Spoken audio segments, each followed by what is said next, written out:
नमस्कार, वंदे मातरम। मैं आपका भाई Deepak Raghav, holistic farming coach, trainer and consultant आपका स्वागत करता हूं अपने यूट्यूब चैनल होलिस्टिक फार्मिंग में। और आज हम इसका दूसरा पार्ट बना रहे हैं और टॉपिक का नाम है how to start a farm from scratch. अपना फार्म अगर स्क्रैच से स्टार्ट करना है, आप फार्मिंग में नए हैं, बिल्कुल भी कुछ नहीं जानते हैं, तो आप कहाँ से स्टार्ट कर सकते हैं। तो हमने उसके कल 2 पॉइंट डिस्कस कर दिए थे, आज हम 4 पॉइंट और लेंगे उसके और आपको पूरा बारीकी से बताएंगे। तो कल चीज़ें क्लियर हो गई थी, लोगों का फीडबैक भी आया था और उनके कुछ प्रश्न भी आए थे, कॉल भी आए थे।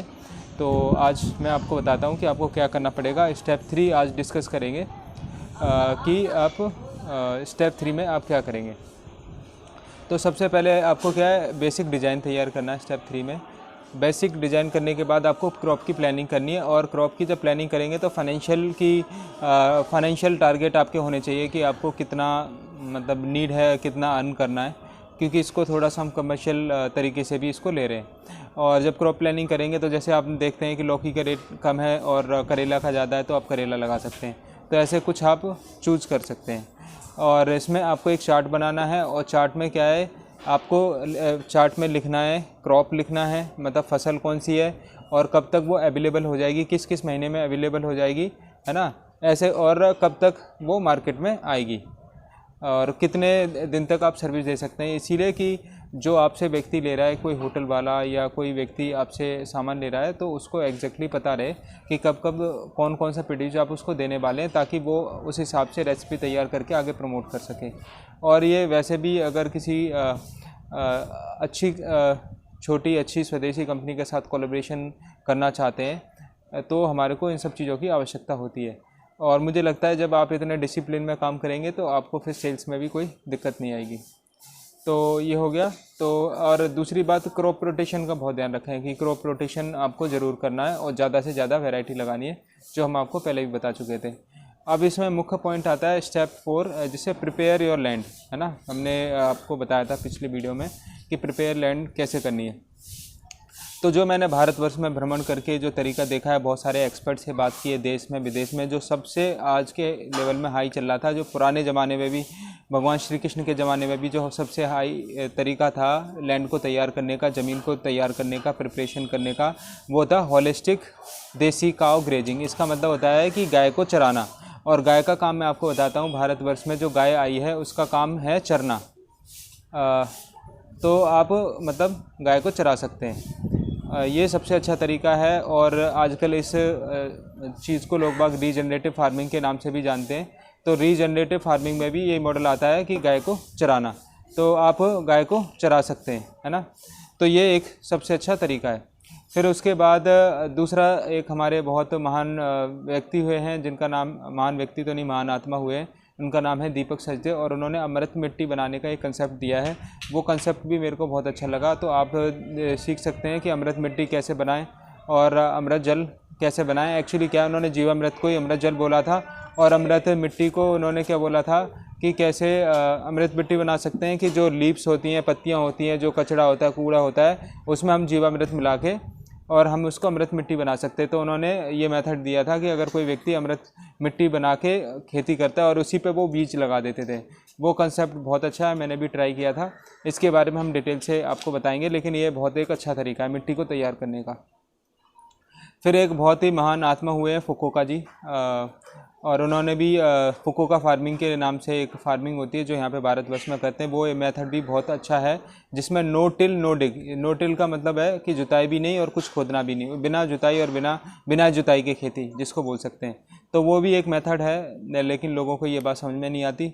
तो अभी हम लोगों को बताते हैं कि अभी वो गुरु सुभाष पालेकर जी का ये मेथड कि भाई एक बार मतलब एक बार आपको जुताई करनी है, उसके बाद जुताई नहीं करनी, आपको बेड बनाना है और बेड बना के क्या है, फार्मिंग करनी है। उसमें एक बेड में हम 6 तरह की फसल ले सकते हैं।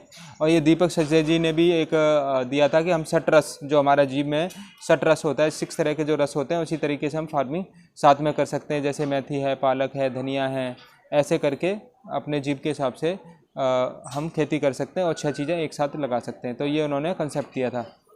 तो इस तरीके से भी मतलब लैंड अच्छी प्रिपेयर होती है, क्योंकि नाइट्रोजन फिक्सेशन का और इन सब चीज़ों का ध्यान रहता है।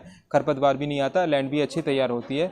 और जो हमारा प्रोड्यूस है उससे कंपोस्ट भी बनता है, तो सही रहता है, बहुत अच्छा रहता है। और इसमें क्या है, काट लेते हैं, जड़ से नहीं निकालते, ये एक मेथड होता है। तो इनके ऊपर ना हम बारीकी से करेंगे, बस मैं अभी ऊपर से बता रहा हूँ कि कैसे आप इन सब चीज़ों को तैयार कर सकते हैं। तो ये कुछ तरीके हैं मिट्टी को तैयार करने के लिए। और दूसरा है कि भाई घनजीवामृत आप बना सकते हैं, और घनजीवामृत करके आप अपनी मिट्टी में छिड़क सकते हैं, जिससे आपकी मिट्टी रीजनरेट हो जाए, या जीवामृत डाल सकते हैं। तो एक ये तरीका हो गया। तो ये कुछ तरीके हैं प्रिपेयर योर लैंड, इससे आप अपनी ज़मीन को तैयार कर सकते हैं। फिर हमारा 5वां है grow your crop. Grow your crop में क्या है कि क्रॉप जब ग्रो करेंगे तो उसका बड़ा ध्यान रखना पड़ेगा, बहुत सारी प्लानिंग करनी पड़ेगी। और सबसे पहले आपको नर्सरी इस्टेब्लिश करनी है, और नर्सरी इस्टेब्लिश करने के लिए आप एक ऐसी जगह बनाएं जिसमें अधछाया, डायरेक्टली सनलाइट ना पड़े, ऐसा कुछ शेड बनाएं और नर्सरी की प्रिपरेशन करें। नर्सरी प्रिपरेशन करते हैं तो आपका बहुत ज़्यादा समय आपका बच जाता है। और नर्सरी प्रिपरेशन के लिए गिलास हैं, और आपके कप हैं, कोकोनट का कुछ कॉयल बचा हुआ वो यूज कर सकते हैं, है ना। और साथ ही साथ आप बेड प्रिपेयर कर दें, बेड प्रिपेयर करें, मल्चिंग एक तरफ तैयार रखें कि मल्चिंग आप इसमें क्या डालेंगे, क्या लगाएंगे, ऐसे कर सकते हैं। लेकिन बहुत सारे लोगों का प्रश्न आता है कि हमें इसमें क्या है, स्पेस का कैसे ध्यान रखें, कितने स्पेस में क्या उगाना है।